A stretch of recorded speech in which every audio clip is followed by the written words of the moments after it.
Welcome to Washington in Focus, your source for the week's top stories in the state of Washington. I'm Cole Lauterbach, managing editor for the Center Square Newswire service. This week, we'll be discussing the outgoing head of King County sticking to his guns on an expensive approach to homelessness, a push for Washington taxpayers to supplant a COVID-era health insurance perk that could soon dry up, the State Department of Transportation revealing a multi-billion-dollar budget gap in coming years, and a sudden change of heart among Spokane City Council. That's ahead on Washington in Focus. I'm Cole Lauterbach. Teacher Lauren Johnson returned all the graded essays but one. He believed that one student was capable of more. I don't believe taking the middle of the road is your philosophy. This time, write something you really believe. The student wrote a new one about excellence. Instead of just grading an essay, Mr. Johnson changed a life. I am that student. I became a writer, and I wrote this to thank him. Thank a teacher and pass it on from passiton.com. Welcome back to Washington in Focus. I'm Cole Lauterbach. Now, let's jump into the headlines. King County Executive Dow Constantine is on his way out the door after announcing he wouldn't run for re-election. He's held the reins to the county for nearly 2 decades. He had an email conversation with a local nonprofit this week and gave some illuminating retrospectives. Seattle reporter Spencer Pauly reported on the official's answers. Spencer, what stood out to you in all of this? Well, Cole, the thing that stood out to me the most from this interview with Constantine and Change Washington is that he's standing with his administration's housing first approach to combating the homelessness crisis, despite statistics showing no signs of progress. This housing strategy has not resulted in much of anything. We can go back to 2015 when he declared an emergency on homelessness. Well, that back then there was about 10,000 some homeless people according to the point in time count. But now it's over 16,300. And that's an all-time high for the region, and showing no signs of slowing down just based on what you can see out here. Now, what we've seen with Housing First, it's one in terms of putting a homeless person into housing and getting them, the goal being to have a safe place and, fulfill one of the hierarchy of needs of shelter, then that will put them on a trajectory to get themselves out of poverty. But what we found is that oftentimes the people that are put into these shelters do not help their addictions issues, their mental health issues, and they end up right back on the street as soon as their time in these shelters is done.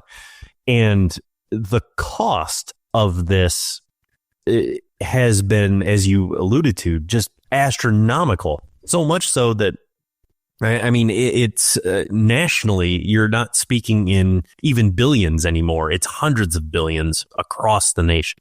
Across the nation, yeah. I mean, when this costs money build up housing, to purchase properties and convert it into something where we can have these treatment services. But yeah, housing first approach is not cheap. The King County Regional Homelessness Authority itself, which Constantine helped establish, estimates for the strategy to actually produce a sufficient number of housing units, it would cost $450 million to $1.1 billion per year just for King County alone over the next 10 years.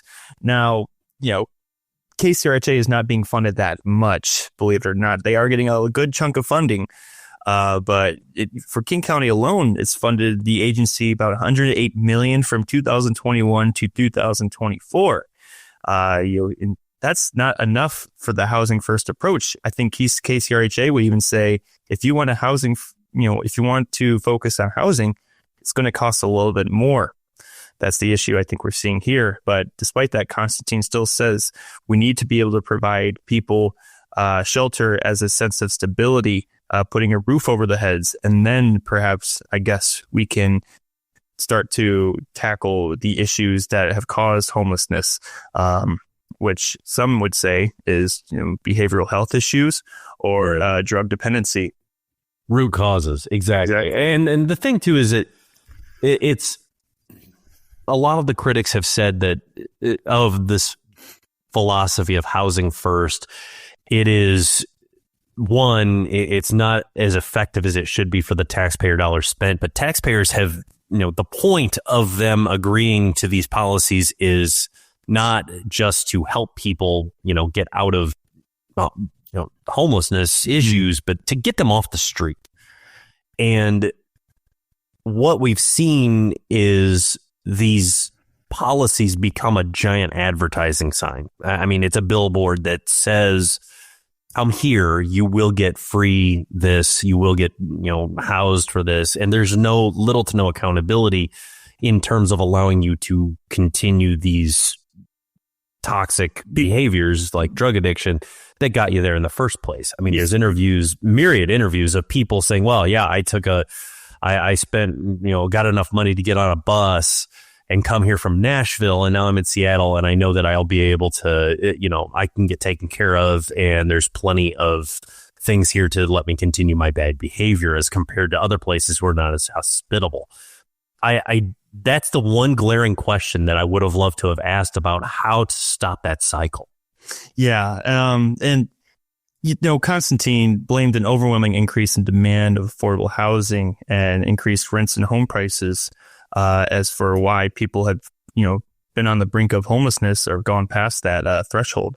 And that's further exacerbated by the COVID-19 pandemic.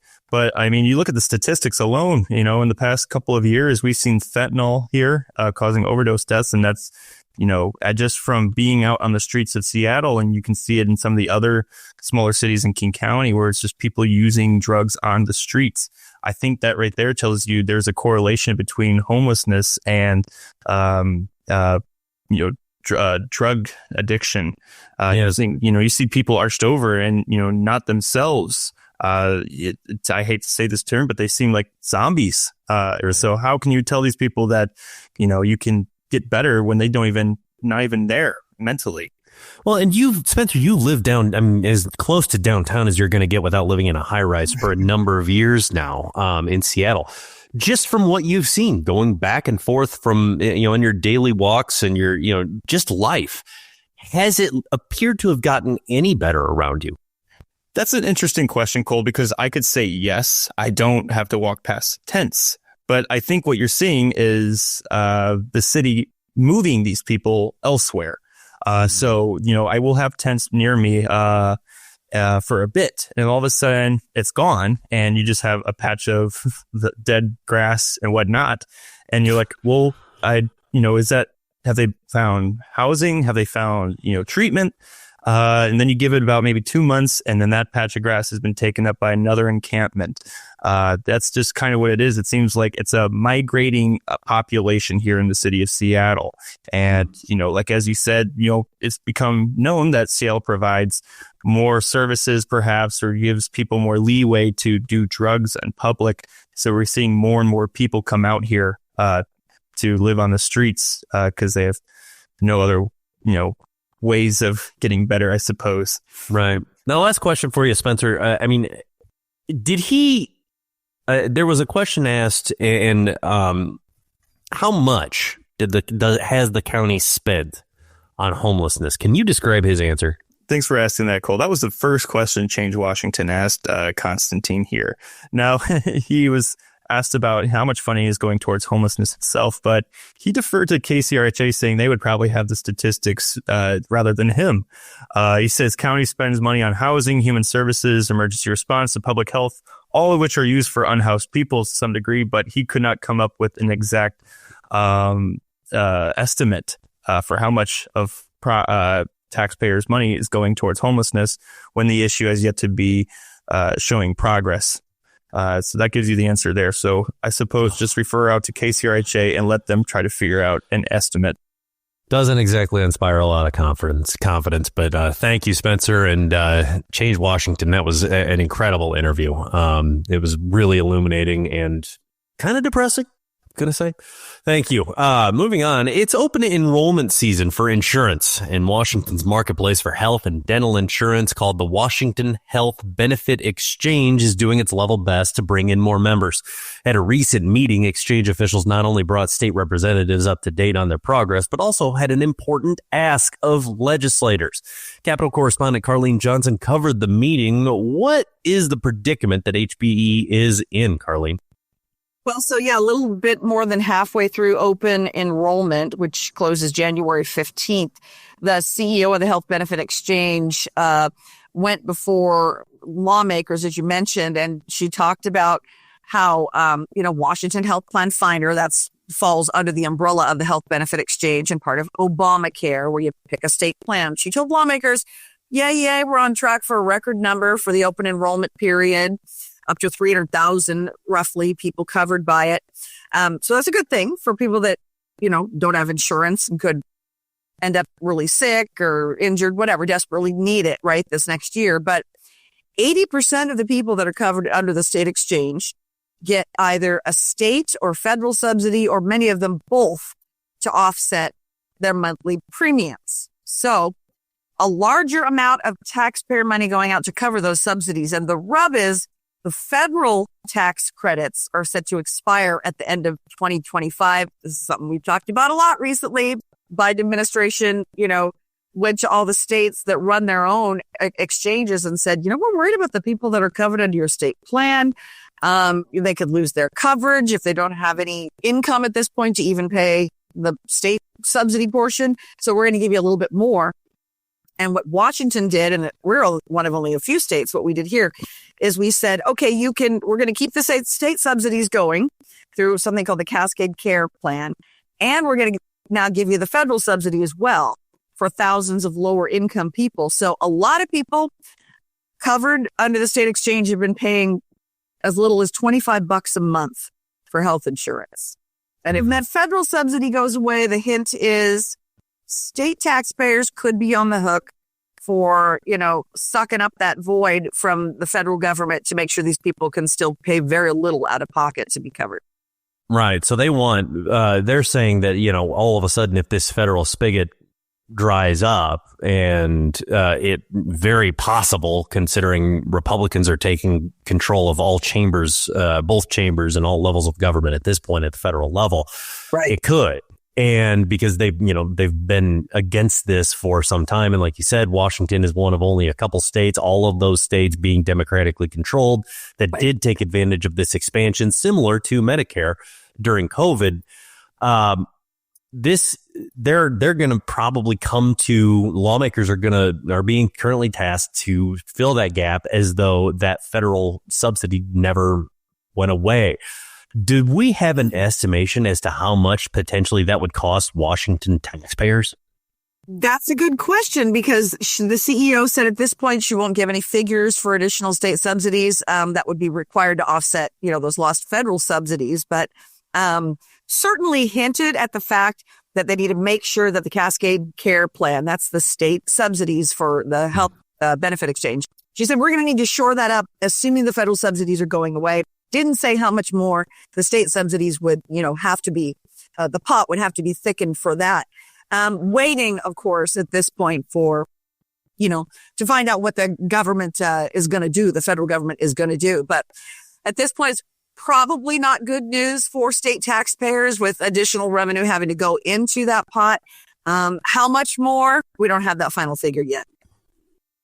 And it's amazing to me that they will frame this temporary COVID era emergency, subsidy. And the point of it was originally, when COVID-19 hit, I mean, this took effect in 2021, I want to say, is that people are losing their jobs in broad numbers. They don't have insurance that was offered to them likely by their employer before.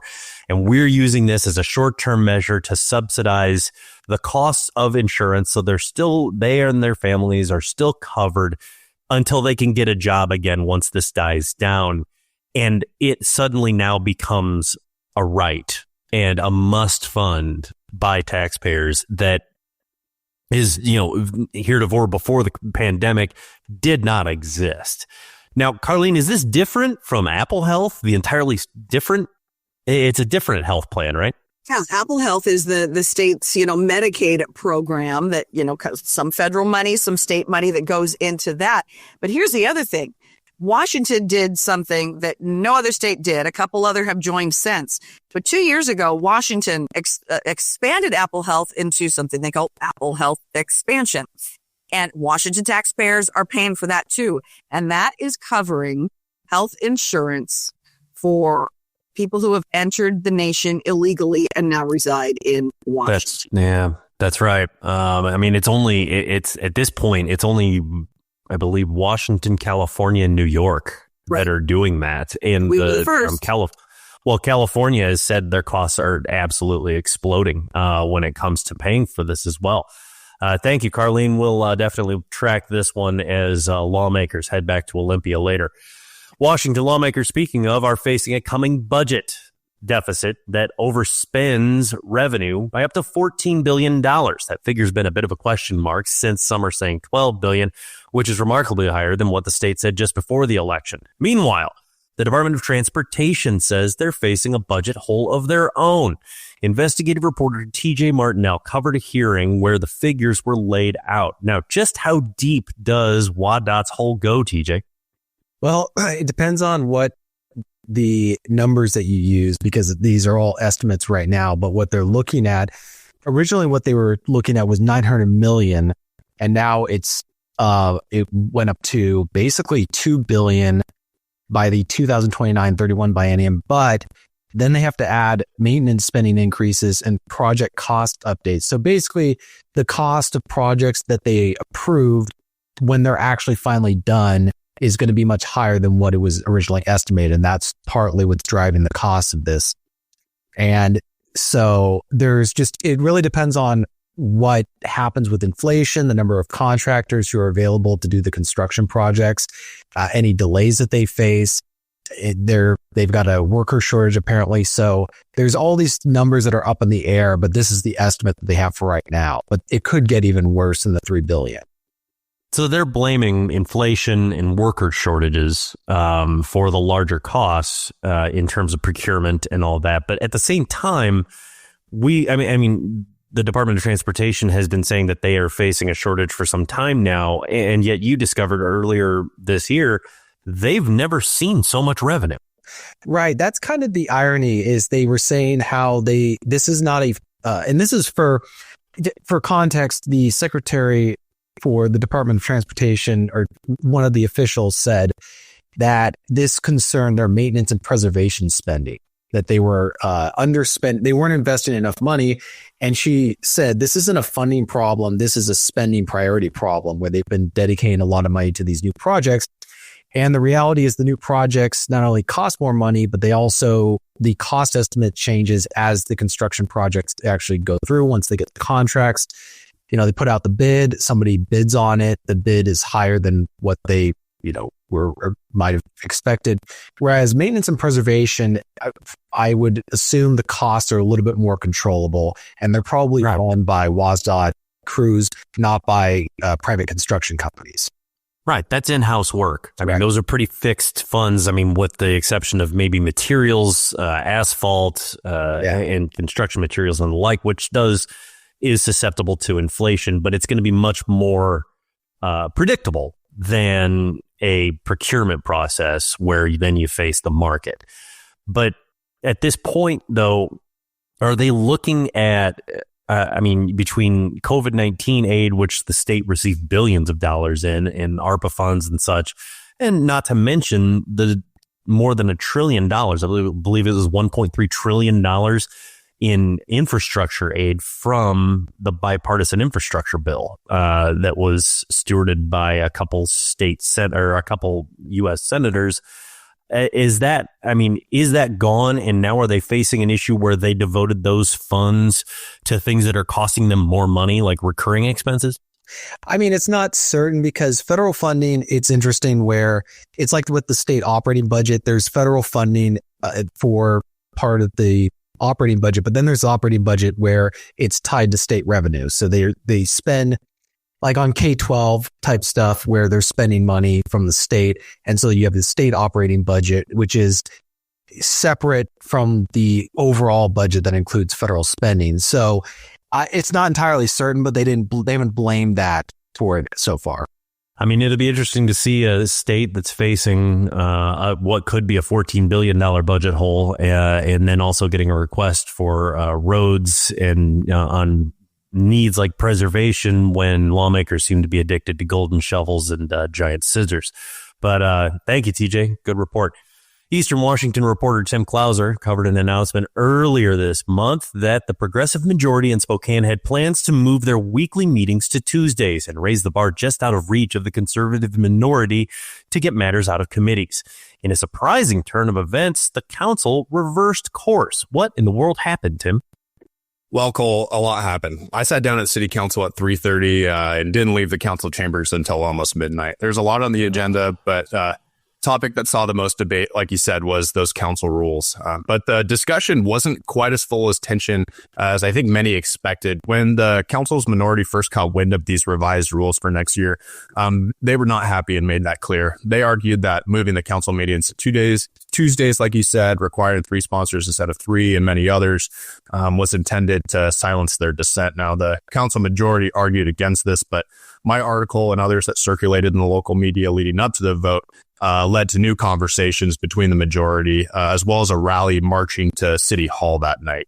Now, when the briefing session started, they had 14 amendments on the rules. Now, 12 of those were from the conservatives, and in total, I want to say 8 ended up passing.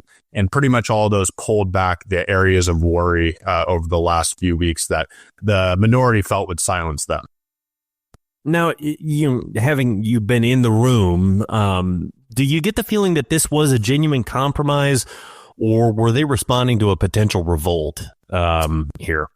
Yeah, I think it's safe to say probably a little bit of both. Now, some of the council was responding to the community feedback, recognizing their concerns and pulling back where they saw necessary. Now, others were compromises, kind of taking 2 of the amendments and combining them into one that works for both the minority and the majority. But that's still notable considering the recent trends with the council.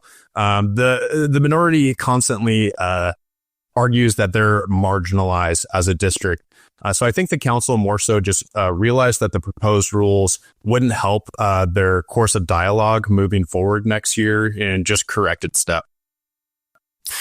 And something that was especially striking was the heaping of praise on the conservative minority faction of the city council. That stood out to me a little.